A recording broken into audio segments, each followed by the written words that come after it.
धन्यवाद छ। प्रवास कार्य समिति सङ्घीय लिम्बान सामाजिक मञ्च कोरियाका महासचिवज्यू र यस आजको राजनीतिक बहस कार्यक्रममा उपस्थित सम्पूर्ण साथीहरू, आजको यस कार्यक्रमका सभा अध्यक्षज्यू, सबैलाई सेवाहरू नमस्ते, जय लिम्बान भन्न चाहन्छु।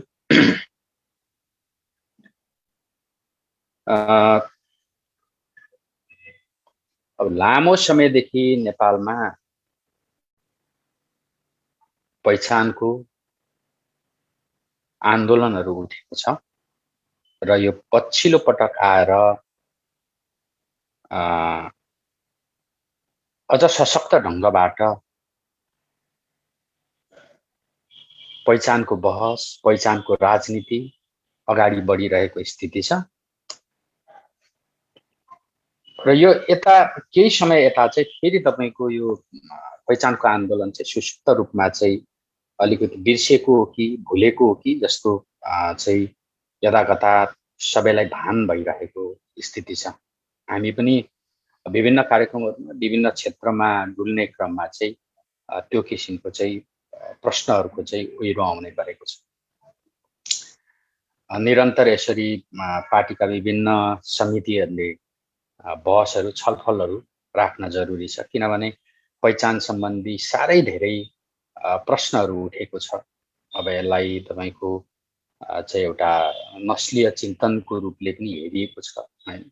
एउटा जातीय झुण्डहरूले चाहिँ देशमा चाहिँ विखण्डन ल्याउने कोसिस गरेको भन्ने एङ्गलबाट पनि गलत विश्लेषणहरू पनि गरेको छ। यसरी एउटा राम्रो सुरुवात बहसको थालनी भएको छ। म सुरुमै सम्पूर्ण कोरिया प्रवास कार्य समितिका साथीहरूलाई हार्दिक सिङ्गो पार्टीको तर्फबाट धन्यवाद दिन चाहन्छु। यो एउटा राम्रो सुरुवात यहाँले गरिदिनु भएको छ। हाम्रो तीनैजना महासचिव, दलित शिल्पी मञ्चका महासचिवज्यूले पनि बडो गम्भीर विषयहरू उठान गर्नुभयो। हाम्रो सङ्गमजी महासचिवै हुनुहुन्छ उहाँ सङ्घीय लिम्बान मञ्चको। हामी 5 जना महासचिव छौँ। म शान्ता योङहाङ, हाम्रो यलम्बर खम्बुजी, थाङसाङ लौटी लगायत हामी 5 जना महासचिव छौँ। यो चाहिँ बहुपदीय सिस्टम हाम्रो पार्टीको चाहिँ विशेष चाहिँ अलिक भिन्न ढङ्गले नै हाम्रो पार्टीको संरचनाको कुरा पनि उठान भएको छ र पदीय जिम्मेवारीको कुराहरू पनि छ। यसरी नै चाहिँ नेतृत्व डेभलपमेन्ट गर्न सकिन्छ भन्ने कुरा पनि हो। सबै नेतृत्वज्यूहरूले आफ्नो विषयमा कुरा राखिसक्नु भएको छ। अब म सरसर्ती आज मलाई चाहिँ विषय चाहिँ मञ्चको संरचना र भोलिको लिम्बान भन्ने विषय यहाँहरूले दिनुभएको छ। सठिक रूपमा हाम्रो थोरै समय पनि छ, सठिक रूपमा मात्रै म यो कुराहरू राख्न चाहन्छु। विशेषतः हामीले राजनीति कहाँबाट किन सुरु गर्यौं भन्ने कुरा नै हुन्छ।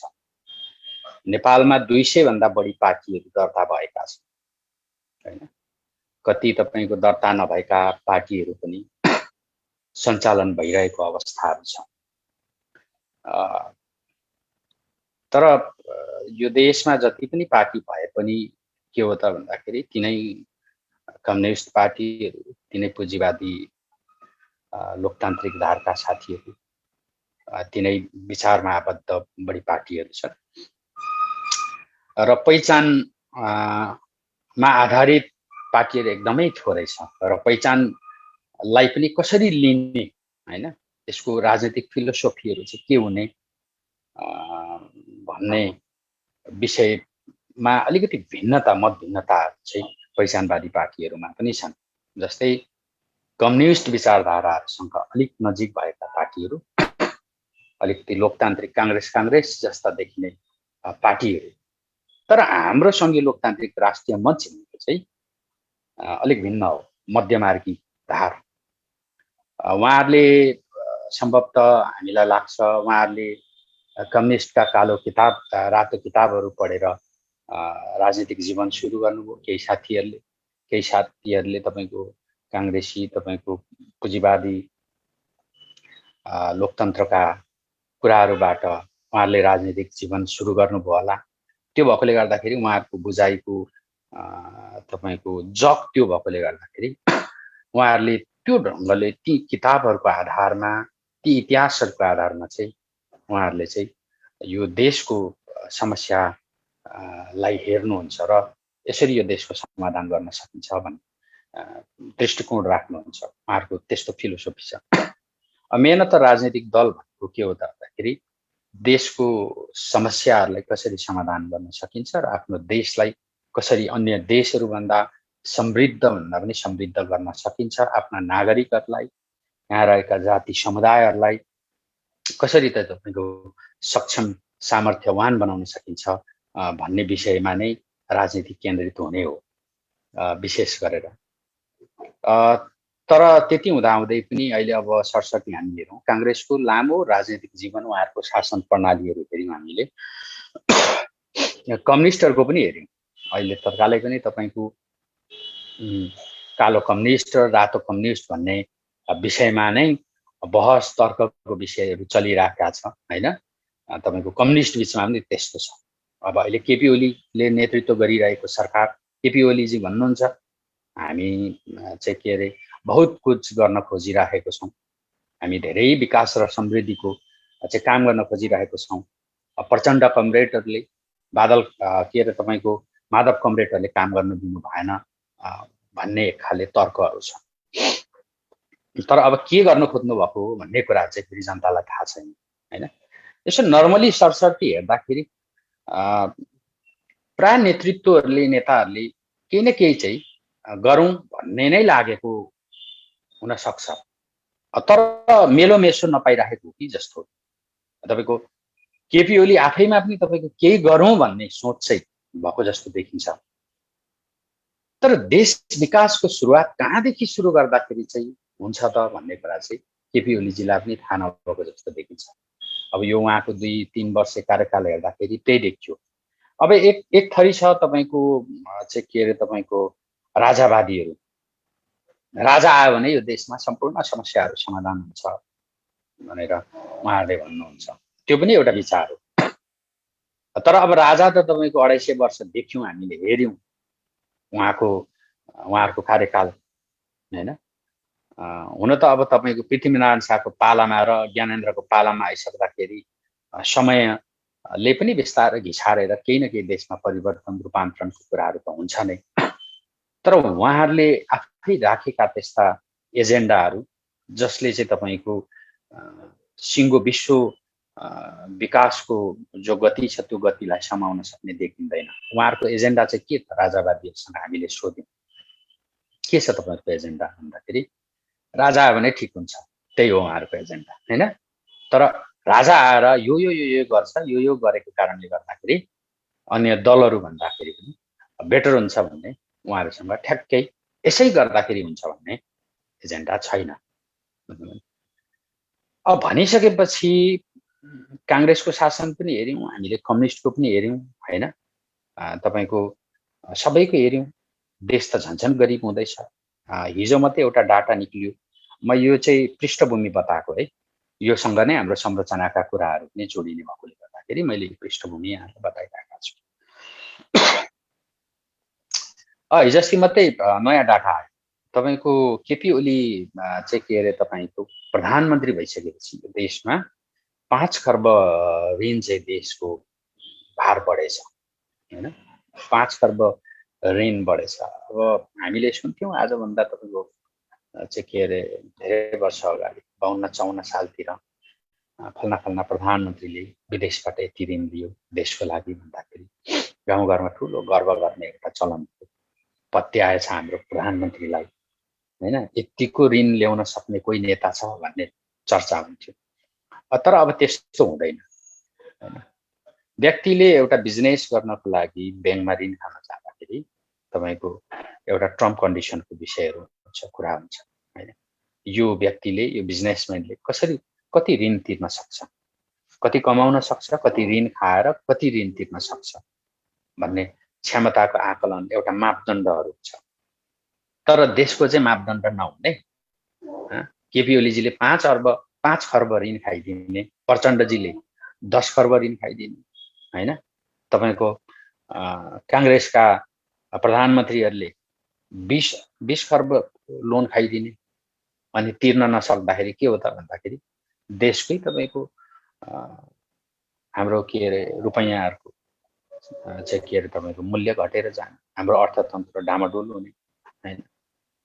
तिर्नुपर्ने त फेरि नागरिकले नै हो, कुनै न कुनै माध्यमबाट विदेशबाट आयातित हुने विषयहरुमा चाहिँ तपाईको त्यसको चाहिँ के अरे ब्याजदेखि लिएर तपाईको त्यसको किस्ता लाई के अरे आकलन गरेर त हाम्रो त पैसा त दिनानुदिन सानो हुँदै जान्छ।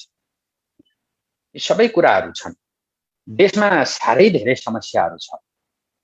हामी सबैले देश विकास गर्छौं भन्ने नारा सबै राजनीतिक दलको हुन्छ नै, तर कहाँदेखि सुरु गर्ने भन्ने विषय चाहिँ भएन।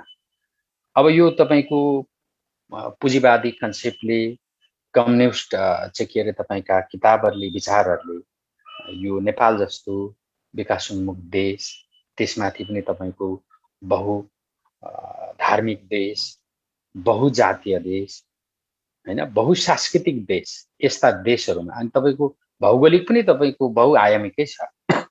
तपाईको यहीँनेर इटरी तपाईको धरानमा चाहिँ तपाईको गर्मी हुन्छ भने तपाईको अलिकति माथि 16 किलोमिटर माथि, 15 किलोमिटर माथि भेडेटाडमा जाँदाखेरि तपाईको दरो स्वेटर लाएर हिँड्नु पर्ने, ज्याकेट लाएर हिँड्नु, त्यस्तो जाडो हुन्छ। भौगोलिक विविधता भएको देश। अब यस्तो देशलाई चाहिँ कसरी चाहिँ के अरे तपाईको विकासको मूलधारमा ल्याउन सकिन्छ त हैन। अब जाडो भयो भनेर सबै भेडटाडको मान्छे मधेसमा झार्ने कुरा पनि भएन होला हैन। मधेसमा गर्मी भयो भनेर सबै पहाडमा चढाउने कुरा पनि भएन होला हैन। यो जाति चाहिँ ज्ञान गरो, यो जाति विकास हुन सकेन भनेर सबैलाई डोजर लाएर मार्ने कुरा त हुँदैन होला। त देशमा रहेका सबै जाति समुदायहरूलाई कसरी समेटेर लान सकिन्छ भन्दाखेरि हाम्रो पार्टीले एउटा राजनीतिक फिलोसफी तयार गरेर हामी अगाडि बढ्यौं हैन। संघीय सहअस्तित्ववाद, सामुदायिक समाजवाद हैन।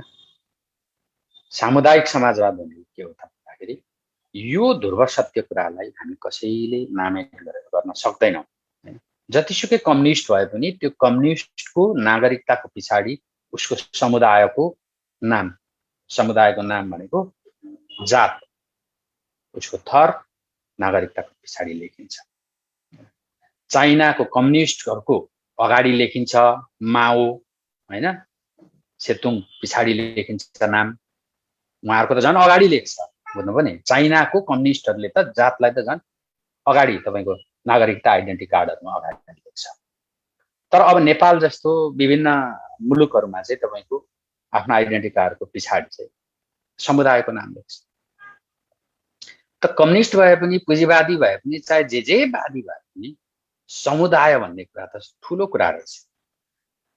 तपाई एउटा लिम्बू ताप्लेजुङमा जन्मेको लिम्बू इटरीमा बसाइ सर्दा पनि, इटरीमा जन्मिएको लिम्बू काठमाडौँमा बसाइ सर्दाखेरि पनि उ लिम्बू नै हो हैन। ठाउँ सार्दा उसको समुदाय चेन्ज हुँदैन। त नेपालमा जन्मिएको एउटा कुनै समुदायको व्यक्ति अमेरिकामा गयो, घानामा चाहिँ के अरे तपाईको जीविकापार्जनको लागि एउटा वैदेशिक रोजगारमा गयो, उतै उ बस्यो, उसले उतै बिहे गर्यो, उतै चाहिँ के अरे तपाईको गोरेहरुसँग, उतै तपाईको काला जातिहरुसँग बिहे गरेर उतै बस्दाखेरि पनि उसका रसबस उतै सुरु हुँदाखेरि के हो त भन्दाखेरि चाहिँ तपाईको उसको समुदाय त चेन्ज हुने होइन। समुदाय भनेको ठूलो, त्यो भएकोले गर्दाखेरि मेन जग भनेको यस्ता वाडा कार्यालय, यस्ता प्रदेशको तपाईको यो के अरे तपाईको खोला नालाको सिमानाहरू चेन्ज हुन सक्छ समयसँगै। तर के हो भने हजारौं हजार लाखौं वर्ष बाँचिरहनेको समुदाय तपाईको पहिचान, त्यो भएर हामीले पहिचानको राजनीति भनेर हामीले सुरु गरेको छौं। आजको बसको कार्यक्रम पनि पहिचानको राजनीति नै हो। त्यो भएर पहिचान भन्ने कुरा अत्यन्तै ठूलो कुरा, जो हामी 10 दिनसम्म भोकै रहन सक्छौं, तर अपमानित भएर आफ्नो पहिचान गुमाएर बस्न सक्दैनौं। मेरो पहिचान माथि अहिलेको राज्य सत्ताले तिमीले गर्व फिल नगर भनिराखेको अवस्था, तिमीले गर्व महसुस गर्न पाउँदैनौ तिम्रो पहिचानप्रति। तिमीले सिङ्गो गोलमोटोलमा नेपाली हो भन्ने विषयमा मात्रै तिमीले चाहिँ आफूलाई चाहिँ त्यो सोचाइ कन्सेप्ट चाहिँ विकास गर्नुपर्छ भन्ने एज अ होल सम्पूर्ण नेपालमा रहेका जाति जनजातिहरूको समुदायहरूको चाहिँ तपाईको परिचयलाई पहिचानलाई चाहिँ नामेट गरेर नेपाली मात्रै हैन भन्ने एउटा एक खाले नयाँ राष्ट्रियताको चाहिँ के तपाईको विकास गरेर अगाडि बढाउन चाहन्छ। यहाँका कम्युनिस्टहरूले, यहाँका तपाईको पुँजीवादीहरूको पनि कन्सेप्ट आज देखिएको प्रष्ट कन्सेप्ट त्यो, तर त्यसको विरुद्धमा छौँ हामी हैन। हामीले के भन्छौँ भने तपाईहरुको सोचलाई पनि सम्मान गर्छौं, त्यही भएर हामी सहस्तित्ववाद सम्मान गर्छौं, तर यो लागू हुँदैन यो देशमा भनेर हामीले भन्छौँ। किनभने विश्वमा लागू नभएको चिज नेपालमा लागू हुन्छ भन्ने हो। किनभने विश्व समुदायबाट कम्युनिस्टहरू पतन भइरहेको अवस्था छ।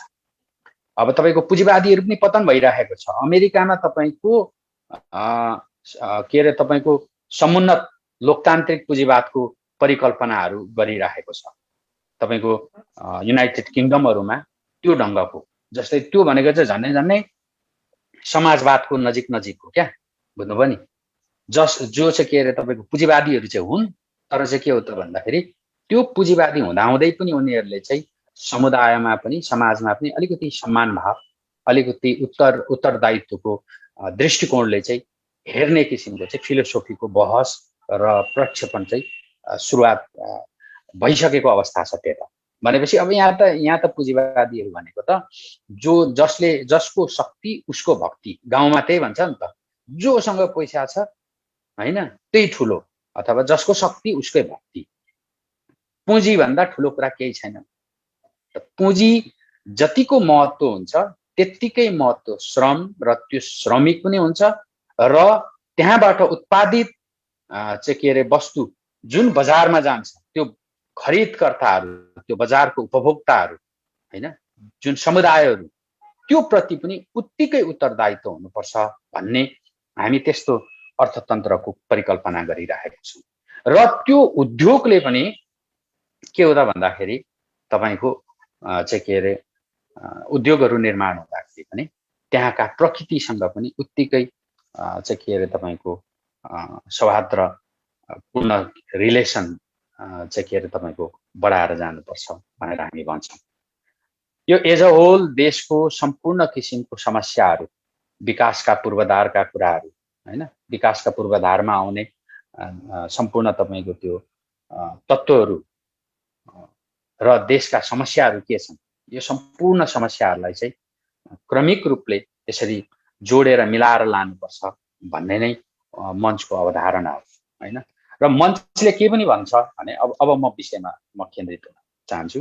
र मञ्चले के भन्छ त भन्दाखेरि मञ्चले चाहिँ देशै त्यसरी निर्माण गर्नुपर्छ हैन। यो देशमा 10+1, यो देश हाम्रो, किनभने संघीय लोकतान्त्रिक राष्ट्रिय मञ्चले पहिलो शर्त के भनेको छ भने गणतन्त्र भनेको छ हैन। एउटा तपाईको नस्लीय चिन्तनबाट आका तपाईको बाउ राजा, छोरा राजा अनि तपाईको नाति राजा, यो कुरालाई स्वीकार गर्दै हैन। गणतन्त्र मञ्चले गणतन्त्रलाई चाहिँ आत्मसात गरेको छ। संघीयता हैन, र किनभने यो देशको भूगोल र तपाईको जातीय समुदायहरूको चाहिँ अलग अलग रहनसहन, स्वाद, बुझाइहरू, तपाईको राष्ट्रियताहरू भएको कारणले गर्दाखेरि यो देशमा सहअस्तित्वमा आधारित तपाईको संघीयताको पनि परिकल्पना गर्छ। त्यो भएकोले गर्दाखेरि यो देश संघीय लोकतान्त्रिक गणतन्त्र नेपाल, यहाँ धेरै धर्महरू मान्ने भएकोले गर्दाखेरि एउटा धर्मलाई मात्रै सम्मान गर्दैन यो पार्टीले हैन, अथवा धर्मनिरपेक्षताको पक्षमा छ। धर्मनिरपेक्षता भनेको चाहिँ के हो त भन्दाखेरि धर्म मान्ने व्यक्तिलाई राज्यले धर्मको विषयमा बोल्दैन है भन्ने। हामीले बुझेको धर्मनिरपेक्षताको मुख्य तपाईको त्यसको परिभाषा विशेषता हामीले गरेको विश्लेषण भनेको के हो त भन्दाखेरि धर्म व्यक्ति अथवा समुदायको आस्थासँग रिलेटेड भएकोले गर्दाखेरि राजनीतिले सरकारले यो विषयमा चाहिँ इन्टरफेयर गर्दैन हैन। त्यो चाहिँ सम्बन्धित व्यक्तिहरू जो भक्तहरू छन् उनीहरूले आफैले त्यो चाहिँ के अरे पूजा आजादेखि लिएर हरेक कुरा व्यवस्थापन म्यानेजमेन्टदेखि लिएर सम्पूर्ण कुराहरू आफै गर्ने कुराहरू त्यसले राज्यले त्यो प्रति चाहिँ के अरे तटस्थ हुन्छ, केही कुरामा बोल्दैन, लगानी पनि गर्दैन। स्वयं नागरिक अथवा को धार्मिकहरू छन् उनीहरूले गर्ने यो अहिलेको ढङ्गले कम्युनिस्टहरूले काङ्ग्रेसहरूले गरेको के अरे तपाईँको धर्मनिरपेक्षता चाहिँ अलिकति भिन्न किसिमको हैन। यो चाहिँ के अरे कसैलाई काखा कसैलाई लाखा पाखा स्टाइलको हो। यसको पक्षमा हामी छैन। हाम्रो धर्मनिरपेक्षतामा एकदम हामी क्लियर छौँ। त्यो भएकोले गर्दाखेरि हामीले हाम्रो के हो त भन्दाखेरि देशलाई हामीले जुन दृष्टिकोणले हेरेको छौँ त्यसलाई पुनर्संरचना कुन ढङ्गले गर्दाखेरि विकास गर्न सकिन्छ र कुन राजनैतिक फिलोसोफीले चाहिँ यहाँका नागरिकहरूलाई को चाहिँ तपाईँको मन मस्तिष्कमा छोएर चाहिँ ती नागरिकका ऊर्जाहरूलाई नागरिकका तपाईँको शक्तिहरूलाई अमूल्य रत्नहरूलाई चाहिँ कसरी राज्यसँग एट्याचमेन्ट गराएर चाहिँ विकासको दिशामा चाहिँ अगाडि बढाउन सकिन्छ हैन। र के अरे तपाईँको अमेरिका युरोपियन मुलुकहरूसँग चाहिँ विकासका गतिमा चाहिँ हामी फाइटिङ गर्न सकिन्छ भन्ने हाम्रो तर्क हो हैन। अथवा अझै भनौँ यो फिल्महरू धेरै नेताजीहरूले हेर्नुहुन्छ यो टाइम ट्राभल भन्छ नि, टाइम ट्राभल हैन। टाइम ट्राभलको परिकल्पना चाहिँ सङ्घीय मञ्चले गरिरहेको अवस्था हो। अमेरिका तपाईँको 21औं शताब्दीदेखि एकैचोटि तपाईँको 25औं शताब्दीमा चाहिँ के अरे छलाङ मार्ने योजना बनाइराखेको छ।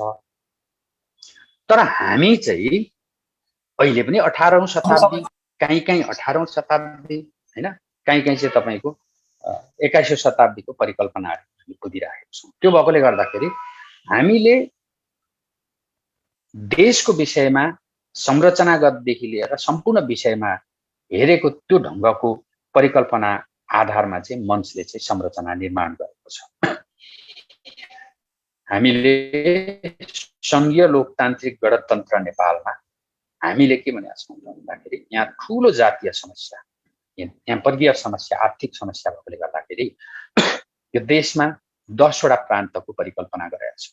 जो 1% भन्दा बढी बोलिने भाषाको आधारमा, जो 1% भन्दा बढी बोलिने भाषाको आधारमा चाहिँ तपाईँको 10वटा भूगोलको आधारमा प्रान्तहरू निर्माण गर्ने। लिम्बुवान, खम्बुवान, किरात खम्बुवान, ताम्सालिङ, मगरार, तमुवान हैन, थरुहट, मधेस, खसान, यो ढङ्गको चाहिँ हामीले 10+1 प्रान्तको परिकल्पना गरेका छौँ। र +1 भनेको चाहिँ जो दलित समुदायहरू, दलित शिल्पी पनि भन्छौँ हामीले, तर अब यसमा पनि बहसको विषय छ। धेरै साथीहरूले दलित मुक्ति भइ नसकेको कारणले गर्दाखेरि अहिले दलित शब्दलाई नै बढी चाहिँ के अरे अगाडि हिट गरेर लानुपर्छ भन्ने पनि छ दलित नेतृत्वहरूको। र कसैले चाहिँ हामी शिल्पी भएकोले गर्दाखेरि हामीसँग एउटा त्यस्तो चाहिँ के अरे सिर्जनाहरू 6 वर्षौँदेखि हामीले राज्यलाई लगानी गरेको त हामीले शिल्पीकार हो भन्ने त्यो बहसको विषय छ, त्यो छोडिदिउँ। दलित शिल्पीहरूको एउटा के अरे बसोबासको हिसाबले चाहिँ के हो, उहाँहरू राज्यले लामो समयदेखि विशेष गरेर दलित समुदाय र यो तामाङ समुदायलाई राज्यले अत्याधिक तपाईँको दमन, तपाईँको तामाङहरूलाई चाहिँ के अरे काटेर चाहिँ के अरे मिल्काउँदाखेरि पनि हुन्छ। यस्तो तपाईँको 1910को चाहिँ के अरे जङ्गे संविधानले त्यस्तो संविधानमा त्यस्तो बुदाहरू पनि राखिएको थियो। समय निर्धारित समय बढी भइसकेको छ। अलिकति अब हामीले प्रश्नहरू पनि थुप्रै प्राप्त गरिरहेका छौँ। अनि त्यो अलिकति म अब सठिकमा अब म संरचनाको त म थोरै सकिहाल्छु ल। त्यो भएकोले गर्दाखेरि म अब अलिक सठिक रूपमा ठ्याक्कै विषयमा मात्रै केन्द्रित भए। हामीले 10+1 को अवधारणा अन्तर्गत दलित शिल्पीलाई चाहिँ के हो त भन्दाखेरि मेची महाकालीसम्म छरिएर बसेको तर राज्यको लामो दमनबाट चाहिँ के अरे उत्पीडनबाट चाहिँ अगाडि बढ्न नसकेको समुदाय दलित शिल्पी समुदाय भएकोले गर्दाखेरि उहाँहरूको जातीय के अरे तपाईँको विकास, जातीय विकासमा सम्पूर्ण कुरा आउँछ। त्यसको शैक्षिक पाटोको कुराहरू आउँछ, आर्थिक विकासका कुराहरू आउँछ, हैन, राजनैतिक विकासका कुराहरू आउँछन्, सामाजिक विकासका कुरा, सांस्कृतिक विकासका कुराहरू आउँछन्। यो सम्पूर्ण विकासका कुराहरूमा चाहिँ लगानी गर्ने गरी एउटा छुट्टै प्रान्त, हैन, अहिले अब अलिकति छट्टै बुझ्ने हिसाबले के हो त भन्दाखेरि तपाईँको एउटा चाहिँ के अरे तपाईँको विशेष आयोग भन्छ नि, आयोग भनेको त कमजोर कुरा हो, हैन, आयोग त विभिन्न विषयहरूमा अलिकति कमजोर कुरा भनेर बुझिन्छ। तर विशेष यो के अरे तपाईँको श्वेत जसले चाहिँ ती जाति समुदायहरूलाई चाहिँ यो नेपालको समाजमा चाहिँ कसरी चाहिँ ठ्याप्पै तपाईँको चाहिँ के अरे उत्तिकै आत्मसम्मानको साथ चाहिँ तपाईँको अगाडि बढ्नको लागि प्रेरित गर्न सकिन्छ, त्यो विषयमा छुट्टै राज्यको लिम्बान प्रान्तमा जति लगानी आउँछ, बजेट छुट्टिन्छ, त्यही ढङ्गले चाहिँ त्यो प्रान्तहरूमा बजेटहरू छुटिएर उहाँहरूको मुख्यमन्त्री हुन्छ, उहाँहरूको मन्त्री पनि हुन्छ, उहाँहरूको संसद चुन्ने प्रक्रिया पनि हुन्छ, हैन। तर उहाँहरूको के हो त भन्दाखेरि निर्वाचन क्षेत्र चाहिँ एज अ होल नेपाल, सिङ्गो नेपाल हुन्छ। त्यो भएकोले गर्दाखेरि त्यो किसिमको अवधारणा हामीले राखेका छौँ। र अहिले हामीले अब संरचनाको कुरामा हामीले अहिले यहाँ देखिरहेको जो चाहिँ के अरे तपाईँको नगरपालिका गाउँपालिकाको कन्सेप्टमा जो अहिलेको संविधान गएको छ, त्यो परिकल्पना चाहिँ सङ्घीय मञ्चले गर्दैन। सङ्घीय मञ्चले चाहिँ लिम्बुवान देख्छ र यहाँ थात्तलो खुलेका जाति समुदायहरूलाई तपाईँको विशेष श्वेत क्षेत्र, श्वेतताहरू प्रदान गर्ने कुरा डाइरेक्ट देख्छ। जस्तै उर्लाबारी, दमक, पत्री विशेष गरेर, हैन, यो एरिया त जसले जे भने धिमालहरूको हुन्, हैन, त्यहाँ धिमाल श्वेत क्षेत्रको परिकल्पना सङ्घीय मञ्चले गर्छ, हैन। तपाईँको राजवंशी र मेचेहरू बसोबास गर्ने क्षेत्रहरूमा तपाईँको मेचे कोचे श्वेत क्षेत्रहरूको परिकल्पना गर्छ। र यसरी नै तपाईँको 40 भन्दा बढी जाति चाहिँ के अरे तपाईँको लिम्बान क्षेत्रमा चाहिँ थात्तलो खुलेका जातिहरू छन्। ती सम्पूर्ण जाति समुदायहरूलाई चाहिँ श्वेतताको परिकल्पना मञ्चले गर्छ र मञ्चले आफ्नो विधानमा प्रष्ट यो कुराहरू राखेको छ। र त्यसरी नै त्यहाँ रहेका सम्पूर्ण जाति समुदायहरूलाई उहाँहरूको भाषा संरक्षण, उहाँको संस्कृति उत्थान, उहाँहरूको राजनैतिक, शैक्षिक, हैन, आर्थिक रूपमा चाहिँ अगाडि सँगसँगै चाहिँ के अरे तपाईँको जोडेर लगेर चाहिँ लिम्बुवानको बेस दह्रो बनाउने भन्ने लाइन चाहिँ सङ्घीय मञ्चले गरेको छ।